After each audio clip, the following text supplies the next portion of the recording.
So I just want to show you guys my new toy. I just finished building this.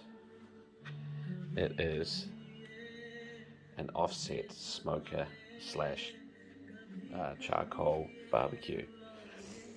We're going to get into some Texas style barbecue, and this is the one to use. So what we have here, we've got a decent sized grill. If you want an immediate heat, you can build the fire down there. But the cool thing about this is this little guy. So basically, for what I want, which is low and slow with lots of smoke, you build a charcoal fire here. I put the wood in this little box. As that heats up, the smoke comes through these holes and then goes through that chute into the meat. I'm going to be doing some beautiful briskets, and it's got this cool little feature here. You can open this up, but what I like is you can actually just control the amount of airflow from this little thing here. So there you have it. Absolutely fantastic. I can't wait to get this started.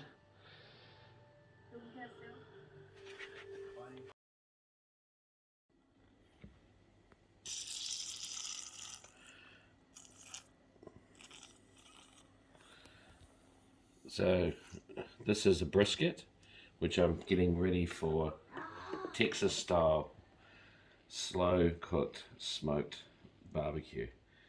And one of the wee tricks that I've learned to keep it super moist is to actually inject the meat before you season it.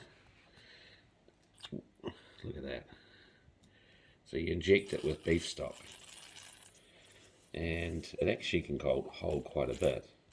Because this is going to take about 12 hours, it needs all the help it can get, you know. Okay, so for your rub, or what I like to do, is just a really simple mixture of New York cracked pepper and kosher sea salt, and the ratio is 50-50. And because I like a little kick, I put a little bit of cayenne pepper in there as well, and that's it. So just season all over quite generously, both sides. And what I do is I take the meat out, and sort of, you don't want to bring it to room temperature because that would take like 4 or 5 hours, but it actually really helps to sort of get the meat started by seasoning it first and then letting it sit at room temperature for about an hour first, and it kind of dries the meat out and sort of prepares it for the barbecue, you know. So you be quite generous with the salt. And if you want to get a 1/4 inch fat, so trim your brisket down to about a 1/4 inch fat, and leave a little bit on, but not too much. You can take quite a bit away. And I'm using a prime brisket because it's the best. Here we go. Done.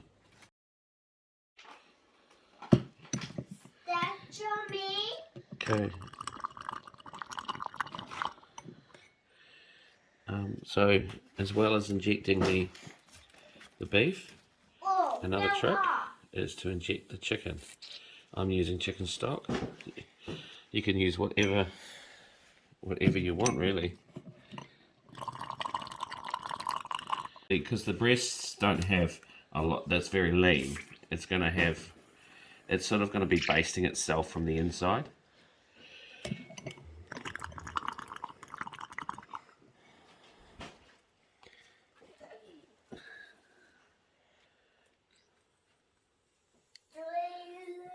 It's going to be amazing. Starter. So what it does is it gets the coals nice and hot first before we pour it into the... Hang on, John. Before we pour it into the barbecue.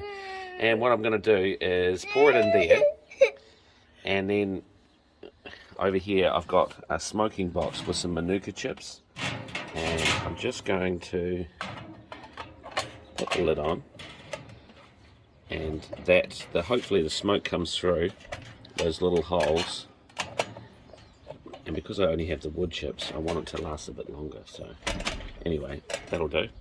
So here we go.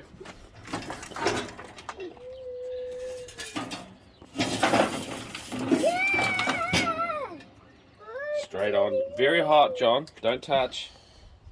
Don't touch. And then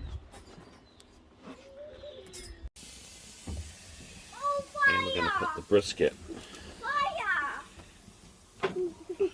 fat side up, and the thickest side, they call that the point, you want closer to the fire. So we're actually going to do it this way.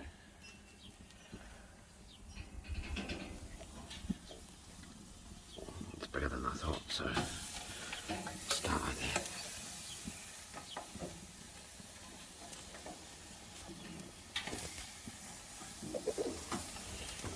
Okay, now what we're going to do next,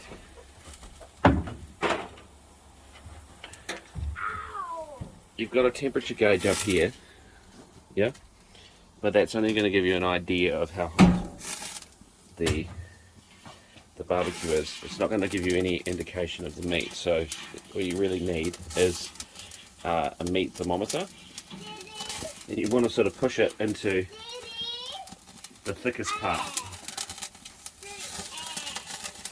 and you can leave that there, close that up, and that will give you an indication of the current temperature is 8 degrees. Okay, and so when the internal temperature gets to about 72, that's when I'm going to wrap it in this special type of smoking paper. Okay, so there we go. Okay, so we're just going to have a wee look. I'm just looking at the temperature here. The internal temperature is about 71.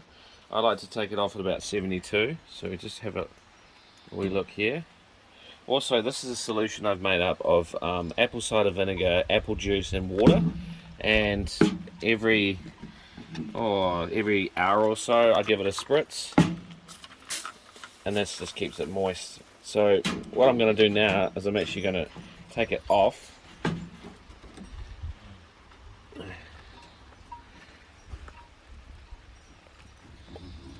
Okay. We'll deal with that in a minute.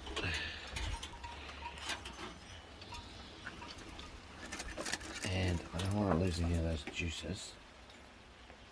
And I'm going to wrap it up, and then we're going to get it back on the barbecue. Right, so we've had just on 12 hours now, and this is at the final stage. I'm just going to check. As you can see, it's just the last of it here. So I'll actually let that fire burn out. But if you go over here and you have a look at the temperature gauge, we've been sitting on about, just on 120, 25, 130. Just it sort of fluctuates between 125 and 130. And if you look at the internal temperature here, that has been basically the same. It's at 85°, and that's at the thickest part. It hasn't really moved. So that's really, really good. So have a look. We'll just open it up. On about hour 6, I put a pan of water here, and what I've been doing every 45 minutes is obviously stoking the fire, just adding, see where I'm pointing, just adding another log, get the fire going in, keep it going.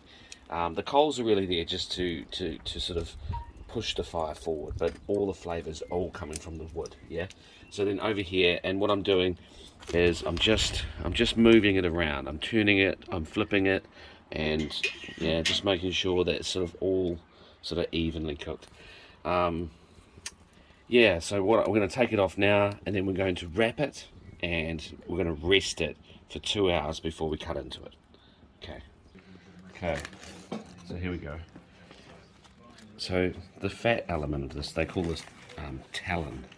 this is actually incredible tinder for when you want to light a fire. So this paper that I'm using, I'm not actually going to throw away. I'm actually just going to leave it, because the next time I want to light a fire, this is going to be absolutely amazing. Yeah.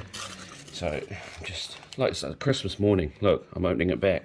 Look at that. Here we go. That is absolutely stunning. So as you can see, we certainly haven't lost any moisture.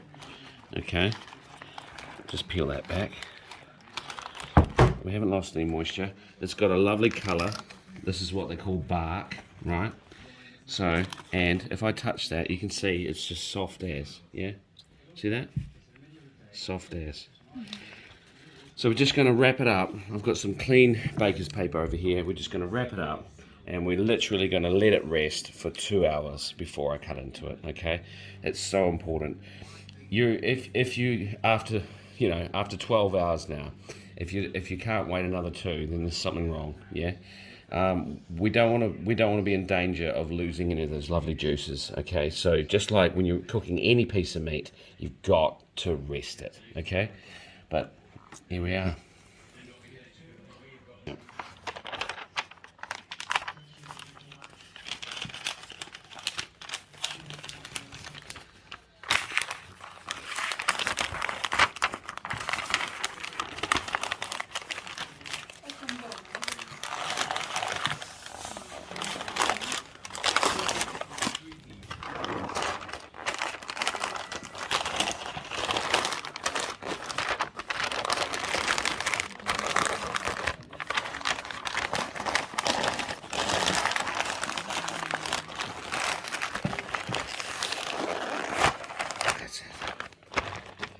That, so move that aside, leave that there on the board, and that can rest for 2 hours.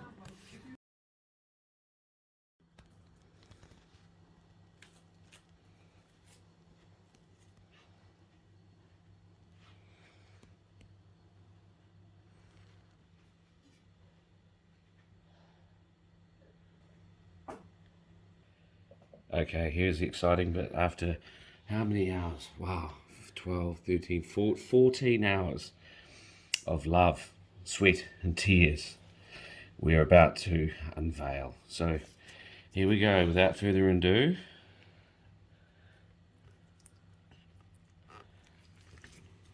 Oh my goodness me.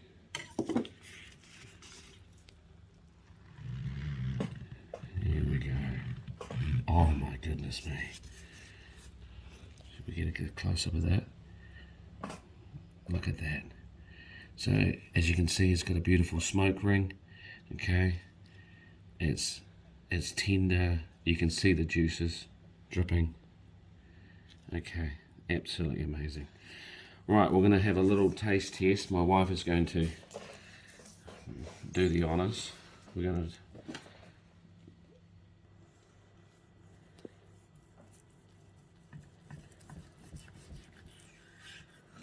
wow, look at that. Absolutely stunning. Okay, so look at that. Here we go. Now, a good brisket, you should be able to hold it, and it should just hold itself, but when you give it a slight pull, it should just pull apart. And look at that. Here we go. So that, it's very, very tender, but as you can see, it's so juicy. You can see the juices running. It's just glistening. Okay, the fat has rendered down completely, and it's got a lovely smoky crust. This is the bark. Absolutely gorgeous. But the proof is in the pudding. Here we go, honey. Have a taste.